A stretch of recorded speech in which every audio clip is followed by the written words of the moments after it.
All right, hello everybody. Welcome to the weekly preview. This is for the week of January 30th, 2023 to February 3rd, 2023. Some important announcements. Monday, my office hours are 2 p.m. to 3 p.m. and Friday office hours are 2:30 p.m. to 3:30 p.m. It's quarter three, week two. So Monday, you have the lesson taking in and storing memories. You have or taking in and storing information, I believe. I think I have that backwards, but either way. You know the lesson there.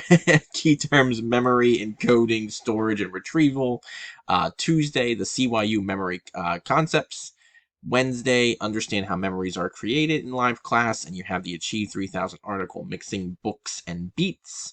Thursday, you have the lesson retrieving information with the key terms recognition, recall, confabulation, and schemas. And then Friday, back in live class, we will discuss how we retrieve memories and the CYU effect on recall for homework. Have a great week. Let me know of any questions or concerns.